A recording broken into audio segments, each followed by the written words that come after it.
Hello and welcome to What We've Learned, Episode 8. As ever, myself, Steve Kemish, and I'm joined by Shane Redding, but I'm joined by Shane Redding in a slightly different capacity I'll come on to. So 8 episodes in, and we thought we'd slightly take a different direction in as much as we have, well, at least one of us is an expert on something on this podcast, although I'm rapidly becoming at least moderate on how to use podcast technology. So thank you for bearing with us. Social selling is the area that we wanted to talk about today.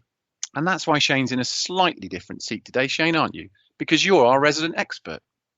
I enjoy very much social selling because this is something I've had to learn myself bottom up. So expert's been very kind, but I share my learnings and I do lead training on this. We'll come on to what it means about being an expert a bit later on. Yeah, I'm sure we will. And actually, we'll come on to all sorts of things, starting probably, Shane, by what on earth social selling is. The name perhaps suggests one thing, but just start us off by talking about what social selling is, where it's come from.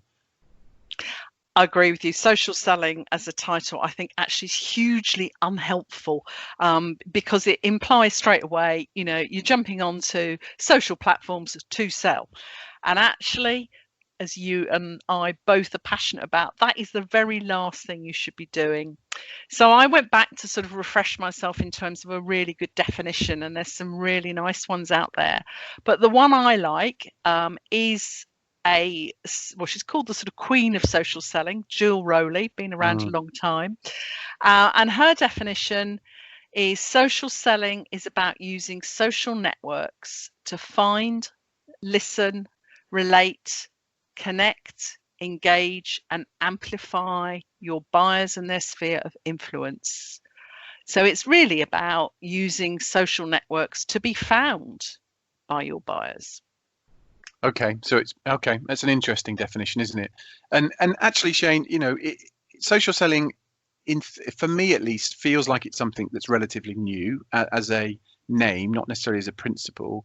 Social networks are, of course, the mainstay of it. But are the principles of this actually much, much older in terms of some of the practice for anyone that's not ever come across social selling? That we're just still about the same principles of trying to build relationships, even if those cocktail parties have turned into LinkedIn groups, for example. Is that where its heritage comes from? I love the fact you think that I started my career in selling at cocktail parties, but I did start in sales, and I think you're absolutely right. I think the principles of good selling, which if you're taught as a salesperson, are absolutely always about finding the right audience, listening to what they've got to say, deeply understanding their needs so that you can then connect, and word that you're always using, and I'm absolutely right, so you can be helpful. Great salespeople are helpful, and you're absolutely right, it's the fundamental principles of great selling and networking that really underlie this. It's just a different platform. Absolutely. And to that point, I guess is it worth discussing whether this is just for salespeople, given the name, given its heritage? Is this for other parts of the organization as well? I think it absolutely has. And I think that's one of the things that sort of has changed more recently and is better understood. I mean, if you go back to the heritage of people who started to do this professionally, it came out of SaaS brands out of the US. Oracle were one of the very first companies to set up a social selling team to basically lead the organization. And then others like IBM realized that actually it was much more than that, and it was about using all of your employees, particularly those like engineers who've got something very different to say to their community than perhaps a salesperson, but equally valuable. So peer-to-peer networking and influence is now very important and is at the heart of really this sort of whole technique. Yeah, interesting. And I suppose back to your point, it's just it's an off-kilter name, social selling. For me, at a basic level, as a layman, it's about social engagement or relationship building. You don't have to give it a fancy name, but it is the principles of, as you say, going out. And that's why I use cocktail party as the kind of offline equivalent, is going out, networking, whatever the event might be, whatever the size of physical or virtual room, and just being a respectful, relevant guest rather than the mouthy one. And I like your, the listening piece. That's that old adage of we've got two ears and one mouth. Let's use them in that kind of ratio.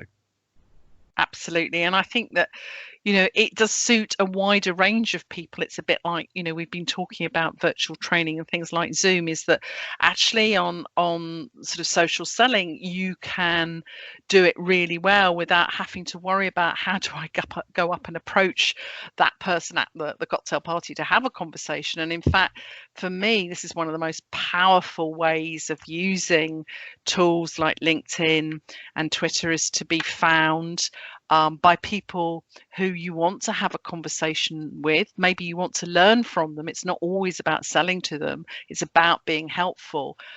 They can help you as much as you potentially can help them. So it's a great way of introducing yourself before you meet in person. Yeah. Funny enough, actually reminds me of strapline that we use for work we've done on events, which is quite simply to meet, to learn, to share. Is that principle of that balance. You don't have to go in there and be the educator. You can be the student as well. That's lovely. I really like that. Well, you're welcome to it. And also, I guess, Shane, this, given its heritage, so the software as a service companies, as you say, that are in a very competitive space, if you get this right, this isn't so much about the company as it is the individuals within the company. It allows those individuals to form their own brands and to their own personalities that can help perhaps humanize who they are and what they stand for. Absolutely. And humanization, there's the likes of Paul Cash that we talked to in an earlier podcast, is really important now more than ever so. And I think we're seeing the brands with human leaders, who everybody's a human leader, but who actually get that sort of emotional intelligence out there by using social media in an empathetic way, making a big difference. So the likes of Jason Stockwood, for example, from Simply Business, I think uses social media really well. He comes across as just a nice person, and you get a much more rounded feel for a business.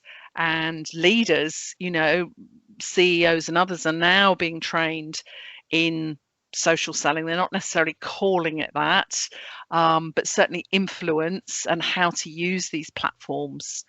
Really important in a crisis. Absolutely. Yeah, interesting. So if we've got people on the hook here, Shane, that it is still new to them, what are the aims or goals? What are we trying to achieve either at a business level and or as an individual when using these disciplines? So I think the point you make is great, is think first about your personal brand. I mean, we should all be doing this anyway, because we all have our own personal brands, and some of us as marketeers should be better than others. But I'm always interested in, actually, sometimes when I go and I do this type of work with companies and I meet the teams, actually sometimes the marketeers, particularly those who fall into certain persona types, or shall I say have been around a bit longer, haven't invested very well into building their personal brand on social media. And that actually is a real disadvantage today. So thinking about what you want to stand for, what platforms you're on, and why for yourself is very important. LinkedIn is not just a CV, and it shouldn't be. Twitter, I made the classic mistake when I leapt onto Twitter, I have to say, mainly as a cricket fan, that maybe not all of my business audience were quite so excited about my son scoring his first 50 or getting wickets. So separate maybe platforms for your different own persona is also a helpful thing to think about. Yeah, that's a really good point, is that Shane the human, Shane the non-working person, Shane the professional, I don't think it's as black and white as you can't mix the two, is it? It's recognizing the likely makeup of the people that are on that network and what they think they're going to hear from you about. I think it depends, and it depends on the balance. I actually, and different personas, I prefer to keep my Insta account for my guilty pleasures of gardening and food. And I get a bit irritated and annoyed when, some people have done some good targeting and they've realised that it's the same Shane Redding who's in a, B2B marketing format. But actually, I don't post any work stuff on there at all. So you could sort of argue, well, actually, it's not great targeting, but that's my preference. There are others, and I know you're much better at blending across all the platforms. Oh, I don't know whether better, but I certainly do. I think I don't mind from time to time, but certainly it's a conscious decision, like you say, is that, you know, LinkedIn, Facebook for show, LinkedIn for dough was a badge that we once had created here at Junction Towers. And, Instagram for me is very much my personal, same as Facebook, although Facebook, of course, is a walled garden compared to the likes of LinkedIn and Twitter. So, yeah, I think it's just allowing people to recognize that, look, and back to something you said, allowing people to recognize, even at a basic level, that what does your photograph look like, your profile, if you're going to build that LinkedIn page that is a balance now, Shane. I think you said as it's almost your live CV, but it's also the opportunity for you in the current role you're in on behalf of yourself and your employer to try and exploit and harness the good that can come from these networks. I think that's a good example. And in fact, I deliberately chose to have a holiday photo on my LinkedIn because actually one of the things I enjoy is being able to work anywhere in the world. I don't have to have a corporate badge. I'm not a corporate. That's not my brand. And people who know me know that I like to travel. So I've had some comments on that, and people have said to me, "Oh, why did you choose to do that?" I said because it's different and it's a talking point, and it makes the fact that I'm not corporate logo. Whereas, of course, if you are building your brand out as part of your role in an organization, and you need, that LinkedIn particularly profile needs to reflect the professional persona, you absolutely need the corporate headline behind you. Yeah, it goes further than that as well, doesn't it, in terms of content? I had an interesting conversation just yesterday, actually, with an industry peer around just seeking some third-party advice. They'd had a marketing plan put together for them via an agency, and he's very, he's what you could describe as a thought leader, although it's a phrase that I don't particularly like. But he really does know his stuff in his particular industry. But the advice he'd been given was on his LinkedIn profile to post 270 posts a month to try and get traction, which he knew enough to say, Steve, I'm not sure this is right. How am I going to produce 270 pieces of content, let alone 270 meaningful pieces that are in line with who I am and what I stand for? So it isn't all about quantity. Is that fair to say? Absolutely. And I think we'll come on in a bit to pet peeves before we get there. But that's absolutely one of my pet peeves is, the wrong KPIs and drives the wrong behavior. But going back to your point about the individual and people listening to this, if they're thinking, well, what can I do? The first thing you can do is think of it as almost as your elevator pitch. What do you want to be famous for? If people, they find you, what do you want to be known for? What is it that you're trying to build out in your career that you might want to do next? Because some of this might be aspirational. This is one of the things I talk to people in education still, whether they're undergrads or whether they're at school. And increasingly, they're all getting a lot more savvy about the need for a LinkedIn profile. It's not necessarily what you've done so far. If you're only 16, you haven't got quite as much to say, but you want to tell people what it is you want to do in the future. And that's true for all of us. If you want to head in a certain direction, don't be scared to put aspirational stuff there as well. I think it's a nice point as well around if you see your LinkedIn profile as a copy of your CV, then the language and the tone of it will be different. Somebody made an interesting point to me not so long back about how actually people may find you by keywords. So you almost think of your LinkedIn profile a bit like you would a web page for search engine optimization. Make sure that it's natural language for a human that might come across it, but help yourself by putting hashtags or keywords on of the kind of things that you'd want to be found for. Absolutely. And that's really important to do that. So, and the keywords that your industry look for and search. of course. Yeah, absolutely. Or industries you want to be in. Yeah. Yeah, interesting. Okay.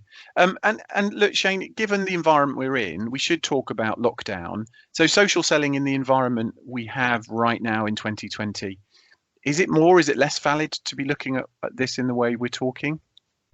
I think it's even more valid than ever before, because actually it's, it's one of the few ways that we can reach out and engage with people. And back to where we started with this, in listening to what their fears, their concerns, and their needs are, in order to be able to connect with them in a meaningful way. So I think it's really important. It's really interesting seeing what's happening with social selling at the moment. Um, there's a lot more content being posted. There is no doubt about it. Mm.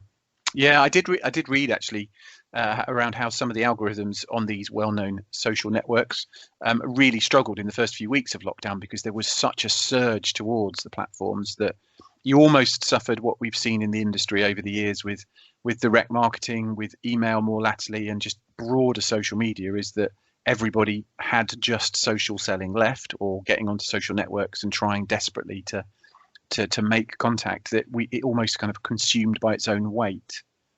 Absolutely. And I think that's the thing again, is thinking about your own situation and your own needs and what you need to do at the moment, but also thinking about, from a company point of view, what's your organization trying to do and portray. So what are the current aims and goals in this crisis, that you can share, that's helpful? I mean, I saw a great example from Intelliflow at the moment on their website, that they've produced a guide for financial advisors about what it's like to work, completely in lockdown and from home, from people who are used to going out and seeing people in their own homes. Really helpful content, and that to me is very exciting, seeing companies take a lead like that, and then being able to go out, not just for the marketing team to share it, but that's where I see, back to your point about wider employees being able to take that content out wider still. So any employee that's got contact with the market, whether that's customers, prospects, they don't have to be in a sales role to be able to post this content out and to try and engage people. Is that right? That's right. And I think we talked about account-based marketing and sales previously. And in fact, companies that have got very good account-based marketing and sales strategies have mapped their peer-to-peer social contact. They know who and at what level they should be reaching out to. So, CTOs putting in relevant content into their CTO forums out in different platforms. Interesting. And I guess it doesn't always have to be about contact as well. Fair to say that if you harness this right, research and just insight, understanding the market and individuals better, even if you don't actually talk to them or communicate with them, that's surely a byproduct of this too. Oh, absolutely. You can, use it to broadcast to Twitter. Particularly, it's a great way of being found, by sharing. It doesn't always have to be original content, but something you found useful. But I think it's important that you add your personality to it. So there's lots of people who do just repost, but they don't explain why it's helpful to them. And I think we're all guilty of it. We see something good and we share it, but without necessarily adding this is why I find it helpful, because that takes a bit more time. Yeah, interesting. And actually, it all sounds pretty rosy at the moment, Shane. We're advocating this, people are going to go on. But that last point leads us on to an area we probably should talk about, is well, how does it go wrong? So what do we avoid here if we are either on a journey already with this or just starting out? Well, it's got to be, that unsolicited LinkedIn request with no reason, completely random. So number one top pet peeve, and you sort of look and think, oh, maybe that's interesting. You accept it, and then the next contact is they're selling to you. So absolutely no selling before I know you or your company and you've demonstrated your value. It's the quickest way to be blocked or unfriended, just dreadful. It's an interesting one, isn't it? It almost, people may jump onto this and go, great, so I can just shortcut the whole sales process by just sending a couple of posts in. And I think it goes further, rather than I get this all the time. Hello, Steve. We're in the same group on LinkedIn. Let's be friends. And then moments later, it is, hi, here's my offer for you. That's not just getting that person unfollowed, unconnected, whatever term you want to use it. But it's not very good for the employer either. It doesn't reflect well on the brand. No, and I think that has, there's no doubt there have been brands that have suffered from that very aggressive approach. And, it's the same as in the old-fashioned unsolicited phone call, interrupted, basically. It's time. You're taking people's time. So that's really something that needs thinking through. So, yeah, that's my top peeve. The second peeve is lazy linking, no reason or thinking. It's just sort of, not thinking about what's in it for them. So you mean a scattergun approach to just try and collect as many, as if it's a game of Sonic the Hedgehog where we're trying to collect gold rings. It's just collect as many connections as possible. Yeah, that's the point you made earlier about the wrong KPIs. I mean, sometimes, I feel very sorry because salespeople or others in an organization have been told that's what they should do, that they should get their Twitter followers up to this. And then you look at who's following them and think, well, that was a complete waste of your time. And we're back to time at the moment. Hugely valuable resource for all of us. Just don't waste your time doing the wrong thing. Okay, so we've got people that sell too quickly, lazy linking. What else? Oh, irrelevant. It's just not thinking before you speak, as you said, the 2 ears thing. So that not thinking before you tweet, not thinking before you post. So irrelevant, just blah blah. And the next one is boring as well, just too much blah blah blah. Too much about yourself as well. Is that fair? That again, the mistakes I've seen with people on this is that the assumption is you've got to talk about yourself, and by that I mean either you, but particularly your organization. That's all you've got to talk about, rather than being a more rounded human being. Yes, I think so. And it's that balance, isn't it? I think it's I mentioned it with my cricket story, but it's sort of suddenly, you're suddenly thinking, oh no, that's not right for that audience. And it's just and I guess, Shane, just common sense on that is that, back to the analogy that if you were in a physical room of people, if we can remember those days, it's being appropriate about what you might go and add to a conversation that already exists, or how you might strike up a conversation with somebody. Yeah, it's know your audience, good marketing. Or just good dinner party practice or cocktail party practice, whatever era you might come from, of people that just talk at you about themselves the moment you've met them are the ones that we all trying to get away from within that small confined space. You've obviously been to far worse dinner parties than I have, but yes, absolutely, all about them. Nothing, no questions, and no trying to find out and interested about them, and that's sort of really part of the reason is that the last pet peeve is a lot of this is driven by a lack of thinking, and particularly in a corporate context, not having a clear strategy. Okay, that's a sin that we see in an awful lot of sales and marketing activity, no strategy, being too tactical. I suppose it's even easier in this world because anybody can have an account within a few minutes and they can get going. Yeah, and I mean, you can do a lot. I don't want to put people off. There's a good reason to get going, and we have to start somewhere. But I think thinking about why first. There will be people who want to make their next move, and therefore that's about their brands and the sort of things that they can be listening to that will help build their brand and join perhaps new networks. If it's a corporate, it's very much about, well, how does this fit in the overall corporate marketing and sales strategy? And what do you want to be using, your social platforms? This isn't marketing, this isn't paid for, this is earned. And it's also, you're using a precious resource, you're using your staff to do this, so you want to use them well. Well, it's an interesting point that as well, the last one around the staff, because the ownership of this account, this profile is equally important too. And without getting too dull on us, I think certain countries and certain parts of the world, employment law favours either the employer or the employee, i.e. if Steve works for Acme company, my LinkedIn profile is mine, but in certain parts of the world, it may be considered theirs for the time that I'm employed. So you've therefore got to be thinking about that balance of if I'm going to be spending time on behalf of myself and the employer, am I saying the right things? Is there some kind of comeback if I don't, and not just a simple sentence that we all see on Twitter of these are my own views, not necessarily my employer, which seems to be a get out of jail card for saying whatever they want. It really is just making sure that you're doing the right thing for yourself, for the boss. Absolutely. And this is where companies, I think they learn, well, I learned a lot from the debacle around journalists who were working for the BBC and had set up, massive followings on Twitter, and then got poached by ITV and took all their followers with them.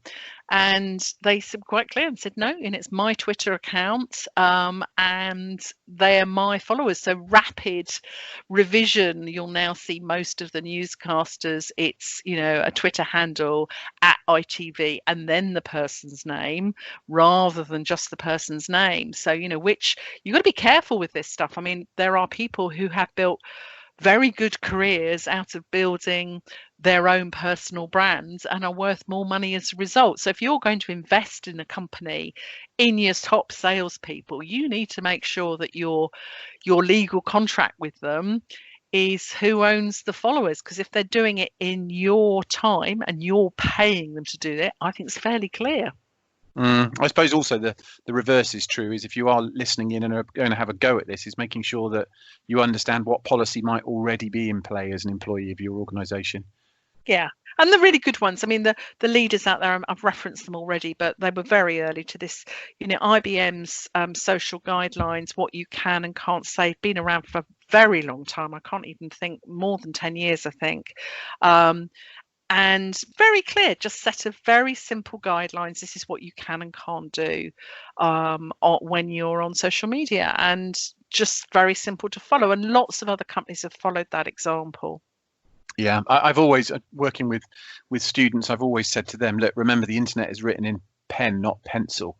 So just be sensible about what you're saying now on whatever of those platforms, because a slight lateral to this, Shane, of course, is the employment is an opportunity, whether they're supposed to use it or not, for a line manager or a HR department to take a look at you before they even get to meet you. Yeah, absolutely. And not just that, but, for salespeople, if I'm expecting a call, or I am in the past, would have been meeting with somebody, I look to see whether they've looked at me first. If they haven't, Yeah, indeed. And there's some interesting tools in that space as well. Crystal knows tools like that can do the analysis to try and understand my personality, your personality, based on that available social media profile, that can help that salesperson, or you in that role, Shane, that you better understand me as a personality before you even pick up the phone or send me that first email.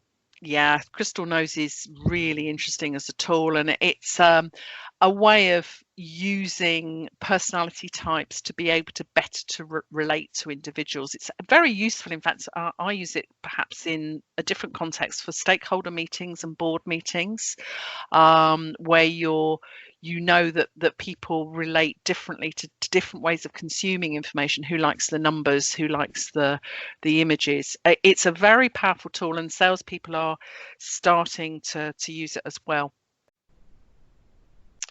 Yeah, it's really interesting, Shane. Actually, it reminds me of a book, a really favourite book on this subject, although it's probably broader than social selling, so worth a read. Daniel H. Pink's book, To Sell is Human. And he talks about lots of interesting things in there, but makes a really interesting case for the modern salesperson.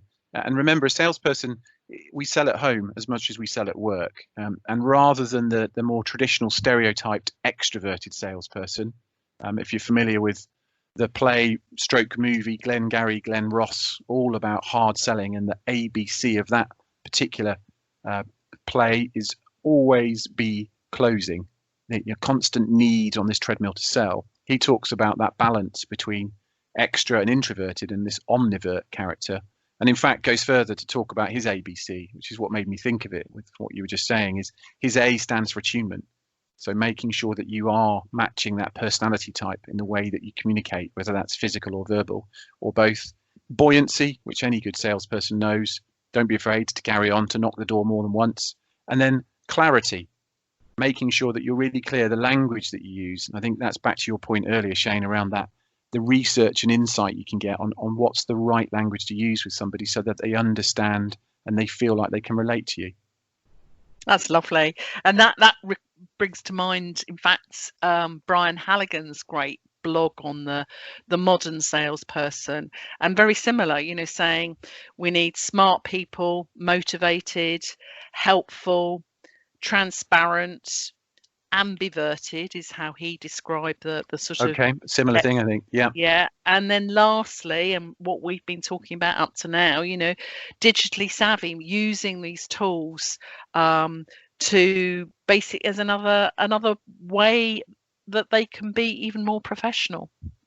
That's an interesting, that last point, isn't it? Because perhaps my experience of talking with organizations is that often people feel it can be a bit generationalist that, oh no, digital's, it's not for me, it's for the youngsters, because the association with social media is it's, Facebook, Instagram, Snapchat, etc. There's not the excuse there, Shane. It's about actually you've got to embrace this world if you want to make the most of your current and your future positions, whatever your stage of career or life. Completely. I mean, and that's all about continuing to love learning and love new things. Although, I have to say, getting digital credibility with my 20-year-olds is obviously I'm on a losing battle there. But there are various things that it's always very nice to be able to show them something that they weren't aware of, like a new hack in LinkedIn to find my nearest, which is when you were in a meeting room with somebody, which was a rather nice tool, which if you're in the top search bar, those funny little icons, the little squares, you tap on that, and you can also use the QR code to scan somebody in terms of my code, and you're instantly connected. So I don't know whether people are aware of that, but there is a LinkedIn QR code that sits under your profile that you can share. See, I did not know that, Shane. That's fascinating. And apart from the fact that I think those nuggets are really, really helpful, I will take you back to the point that without this becoming the generation game, the principles of what we've talked about here are not social selling specific. They're not LinkedIn or social media platforms. These are just good principles. So I think your knowledge and experience trumps perhaps the 20-something who may have the knowledge of the tools. This is about some of those underlying principles. And It's therefore, how you use them. Yeah, yeah, well, and therefore for absolutely. me, it gives confidence to anyone that's listening in that thinks, well, I'm not sure about this. Well, you'll know a lot of how to do this inherently if you're good at communicating already, if you've built You relationships.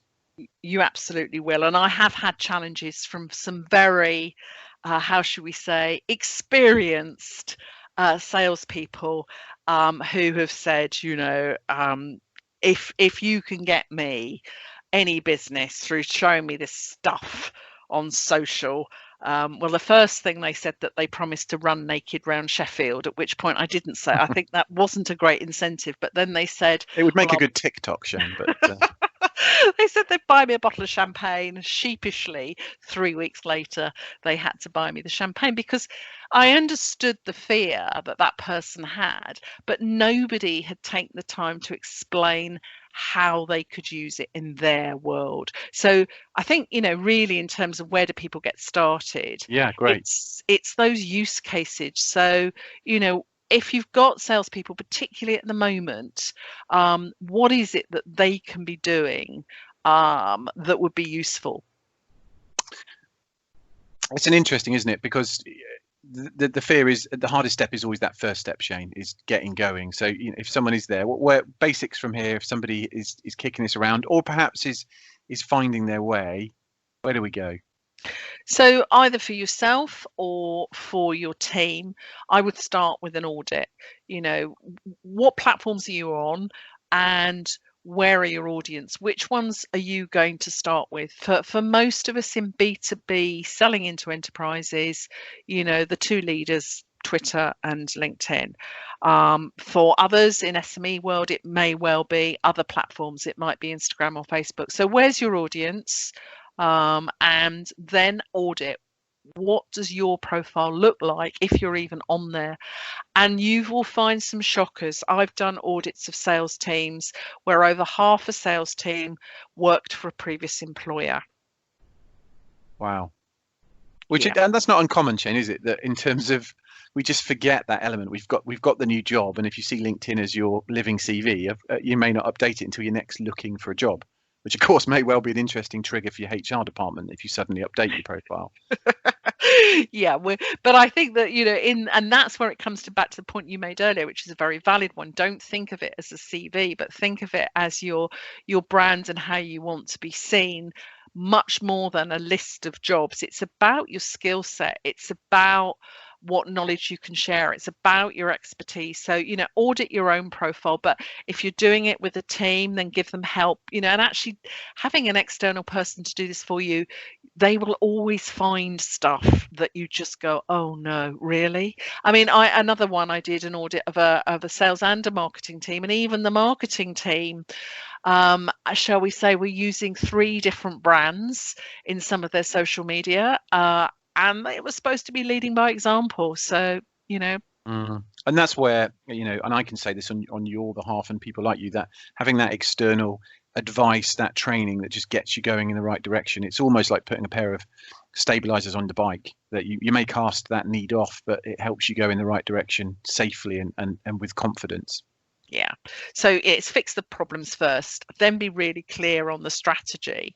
Why are you doing it? That's for yourself, your own personal strategy, but that is absolutely critical for companies investing in social selling. Why are you doing it? What's the point? Because actually, you could do this in a very limited way. You could choose to just do it for top accounts, back to a account-based marketing and sales, or you could choose to focus on a market you're not in yet. What's the strategy? Why are you doing it? Interesting. Okay. All right. And if we've settled on a market, a space that we're going in, what next? Thinking about the sort of frameworks and guidelines that can help those that you're going to empower, whether they're salespeople, whether they're engineers, whether, whoever they are, you need to give them the frameworks and the guidelines that they work to. Be really clear on that, from corporate brand, tone of voice, and give them training. That's the next thing. Don't just go, off you go, but help them. Yeah. And again, that you'll know this far more than I, that the training, it just sometimes gives them the confidence. They do know this. They just needed the reassurance rather than it's suddenly learning from complete scratch. Absolutely. It's those extra bits. And I think it's always about the use case. How can this help you? So for Twitter, I have a particular application of it that I find helpful, which is that for live events, I would use it as sort of summarizing the speakers I found helpful, what they were passing on, and in effect almost doing a sort of live tweet from an event. And it did 2 things for me. It connected me to new people, the speakers themselves, and it shared with my network who weren't there the things that I was learning. So it did 2 things. It grew my network very quickly, but it also passed on that knowledge from other people. I have found on a virtual event that is very difficult to do that and be on the virtual event as well. Yeah, that's a new skill set for sure. So it's a really good point there around, again, the word helpful's come out a lot in this session once more, that what you're doing there, of course, that's not your original thought. You're just being helpful by signposting and by default associating yourself with knowledge, even if it is those speakers. So that's not exploiting at all, Shane. That's just moving on information that you are there seen as a signpost for knowledge, for expertise, even if that's shared from other people. Absolutely, because that is my brand. That's my job as a consultant, is to share wider expertise, which can be useful to other people. And I know you're really good at signposting stuff as well. But thinking about, maybe people like yourself who are out training and meeting even more people than me. You're an influencer. So actually, one of the things that people can do and should be doing in their social seller strategy is mapping their influencers, who are perhaps they only need to reach 10 core people. If those 10 core people between them reach 100,000, job done. Yeah, that's definitely a quality game. It's not as if I need to start to tweet the Kardashians to be able to be recognized. It is very much concentrated. And actually that takes us back to one point, Shane. You did mention the main platforms. I would just say from experience as well that it's worth looking out for the niche communities that you find in so very industry specific forums or groups that may not be on those big platforms, that may not have the brand name but have much higher concentration of value for you to go and spend your time. Absolutely. Yeah, things like professional associations that Mm. run closed user groups, like the Law Society, for example. You absolutely want to get the key influencers, which in many cases might be a judge, sharing their opinions. And some of them are on social media, but within very closed, as you say, forums. Good. Okay. And just trying to wrap up for this particular session, help resources, things that people can go and take a further look at if this has piqued an interest for them. Shane, where would you go?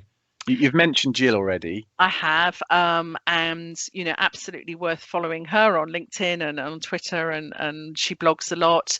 There's a good book which is called Sales for Life: Social Selling Mastery by Jamie Shanks, and then you could sort of call him the founder, if you like. Tim Hughes has written the definitive book, Social Selling Techniques to Influence Buyers and Change Makers. A really good read. I always recommend it when people are bringing in a social selling program. Tim goes around the world training massive organizations on this, and I did double check actually how many followers he has on Twitter. I think it's 160, no it's not, it's 190,000 followers, and he is #1 global selling provider, hashtag. So I think Analytica did a map. That's a tool that you can use to map influencers, and they did name him #1. Yeah, that makes sense. And actually, if that makes anyone feel inadequate, Shane, it's worth saying, my Twitter followers are a couple of thousand, similar to yours. Anyone that thinks I'm never going to get to that, again, remember, it's not about having the vast numbers of connections. It's the quality of those connections, the perhaps the 2 or 3 degrees of separation that platforms like LinkedIn give us. That's where the true value is, rather than vanity metrics. Absolutely. I mean, setting the right KPI is really important. It's not size, definitely. Good. Yes, absolutely. Okay. And then, of course, the platforms themselves, although they may have a slight self-interest in some of the positioning of education, they're great places to go for free knowledge. Is that fair? That is fair. I mean, I double checked. LinkedIn's got now over 120 different training courses on their training platform on social selling. Some are free, most of them are now gated and paid for. And in fact, increasingly, some of the helpful stuff LinkedIn are putting behind their paid for LinkedIn Navigator or behind the paid for training, because let's remember, this is the product. They are reselling what we're doing on there, be it we are the audience, or they are selling to us on how to use their platform better. Indeed. But yeah, But that showing that even the social selling index, the SSI score that people may be familiar with, I believe that's now behind there, but a useful thing to look at if you can access it.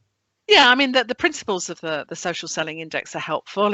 And it's a good summary, really. What it talks about is establish a professional brand, find the right people, engage with insights, and build relationships. And critically, that last one, build relationships, your score is biased by how many acceptances you get. So actually, if you are out there spamming people, you're going to have a low SSI score, which I think is really very interesting.